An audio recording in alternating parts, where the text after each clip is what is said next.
Пристигнувањето на коработ.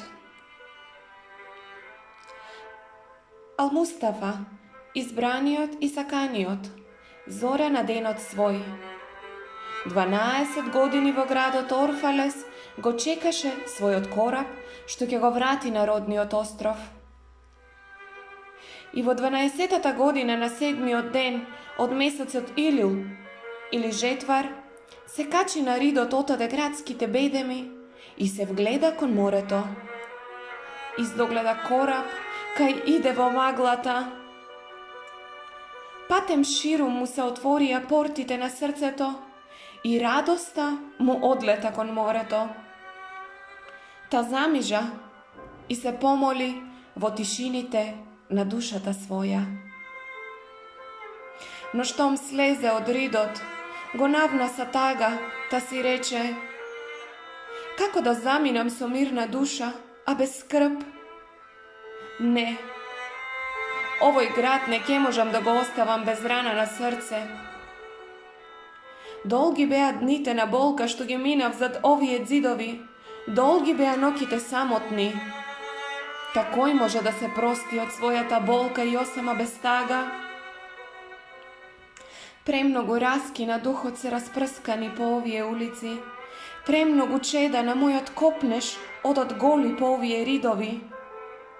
А јас не можам да се одделам од нив без бол и бреме.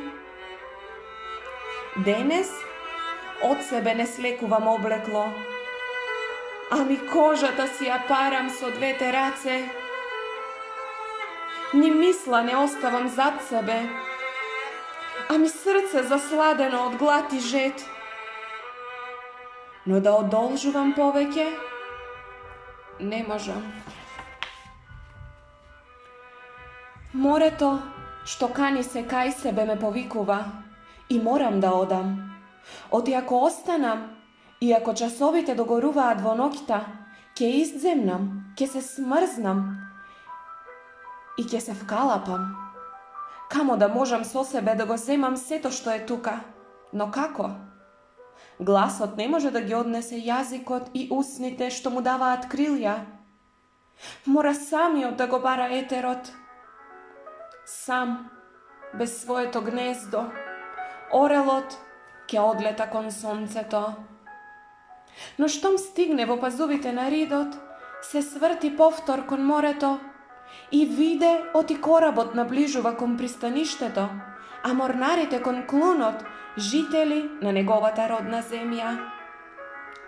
И душата му крикна, та рече: синови на мајката моја древна, вие јавачи на слаповите, колку често ми бродите во сништата, а сега најаве ми идете, сонот мој најдлабок.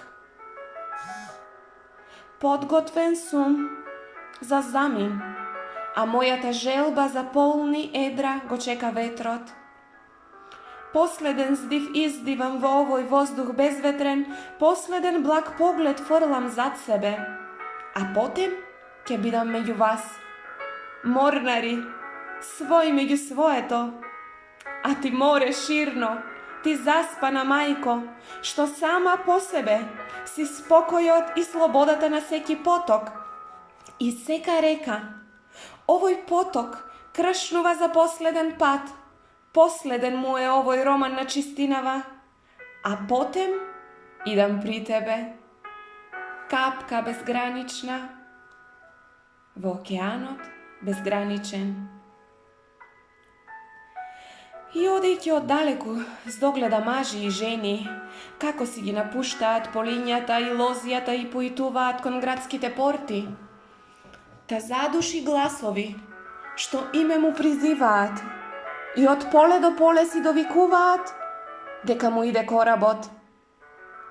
Та си рече: дали денот на разделба ќе биде собирен ден?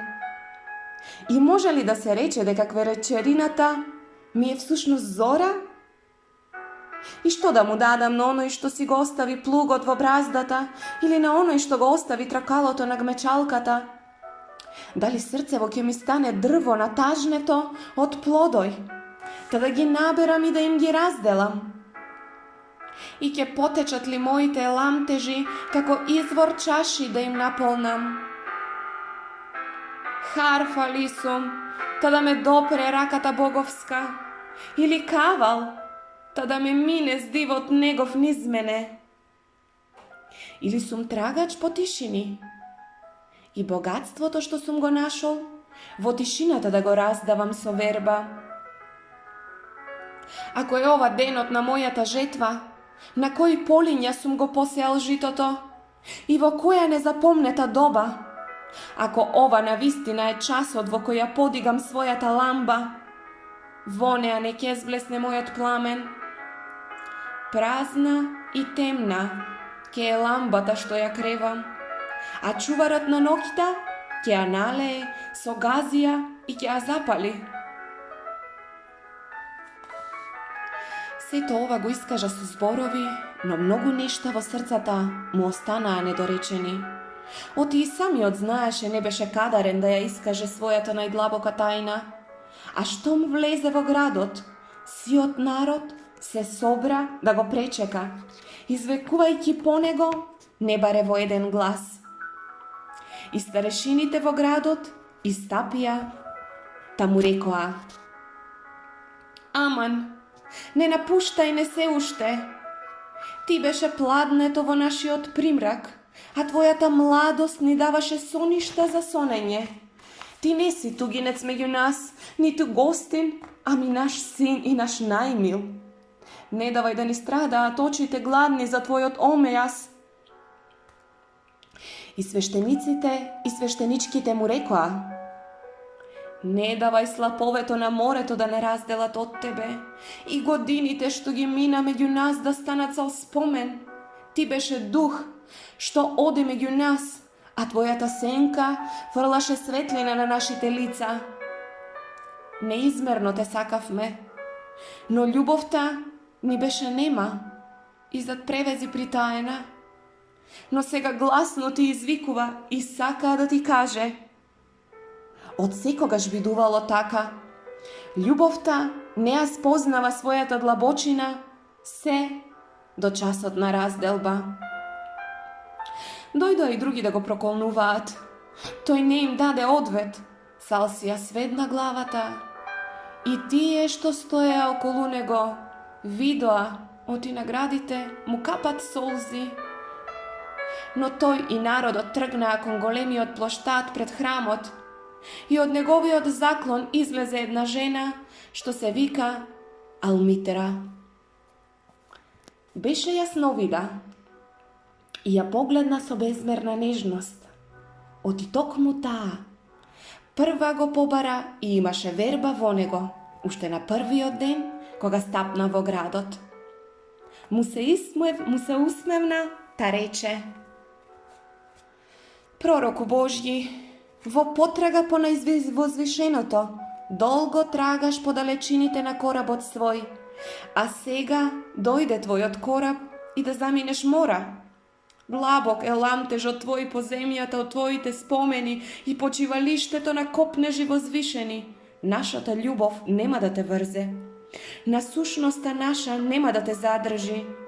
Но еве сега те молиме пред замин да ни проговориш и вистината своја да ни ја дадеш.